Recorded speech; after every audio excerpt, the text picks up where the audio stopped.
Hey YouTube, this is Rescue Amusement Park Fan 62.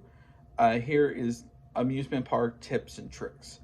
Now, please note this, depending on certain things, some of these will change.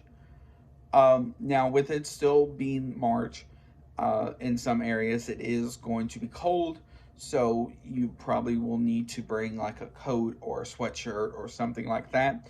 If you forget or something like that, I'm sure they probably have stuff like that at the parks you can get. So now, make sure you're either a pass holder to these parks, or if you bought the pass, you just need to get it activated, you can do that as well. So now if you just need to buy like a one-day ticket, you can do those at the park as well. But depending on the parks and the policies they have for that, that is going to change because of you just don't really know what to expect. So some parks will do the kiosks, so you just do it on that, or some people just have the one person style thing. Um,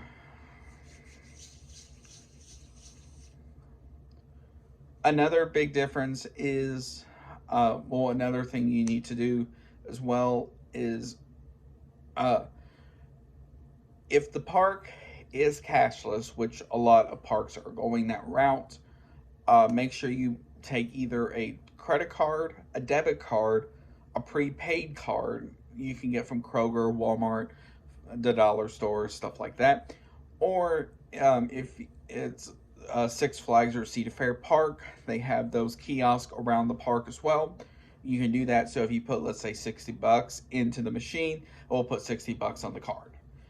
Um, the next thing is know what to take with you. Now, like I said, you take a coat or a sweatshirt. Also, the best thing to do as well is also check the weather, because depending on the park and the area it's in, you never know what the weather is going to do. Make sure you bring your tennis shoes, because some parks, especially parks like Dollywood, Silver Dollar City, and all of them are very hilly. So stuff like flip-flops and stuff like that is probably not the best idea.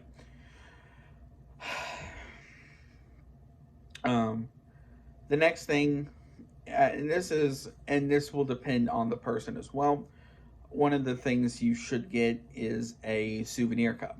Now, one of the reasons for the souvenir cups is because you can use it over and over again, especially if you plan to go back to that park, or if it's something like a Six Flags or Cedar Fair chain park, you can use it at each one of those. But make sure it's for that year only. I know Six Flags and Cedar Fair you were able to use one for 2020 as well as 2021. Now, another one to do is make sure you find a phone charger. If you want to use your phone a lot for pictures, videos, etc. Now, the trouble with this is going to be finding outlets, because outlets in most parks are very hard to find. So make sure you know areas where you can do it. Some of them are going to have more than others. Some of them, but when you get to an outlet, make sure that outlet is good. Now, once it hits the summer months, one of the things you will need to pack is sunscreen, unless the park does offer that. The reason for that is because the sun does get very hot and it will beat down on you, especially if you're in something like a water park, where the sun reflects off the water.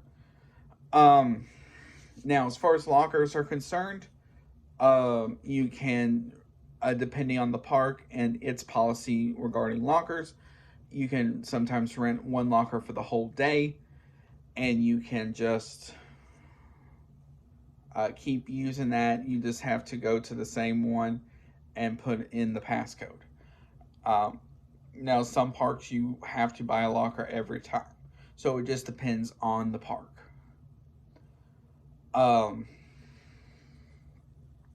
So if you have somebody that doesn't want to go on rides, they can be the person to look after all your bags and such as well.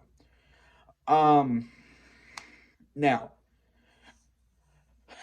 if you have somebody with you, it can be a child, it can be a grandparent, it can be a parent, it can be a friend, whatever, that has special dietary needs.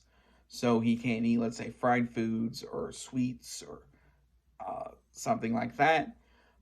Make sure you call the park ahead of time. Typically, give it like around maybe 1 to 2 days to do that, and you can let the park take care of that. The best thing to do is just be like, hey, um, I'm bringing somebody who has special dietary needs. What should I do? And they will tell you.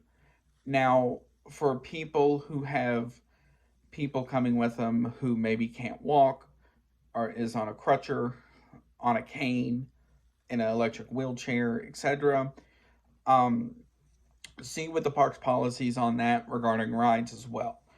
I know some parks will do a pass where you can basically go up the entrance or the exit, and you can get on that way. Last thing is, um,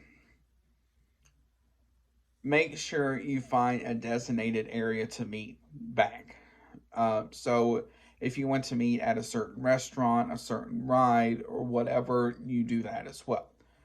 That's one of the best things you can do in order to uh, make sure everybody gets at that exact spot. Um, Trying to think if there's anything else. If there's anything I missed, put in the comments below for everybody else to see, but make sure they are family friendly as well.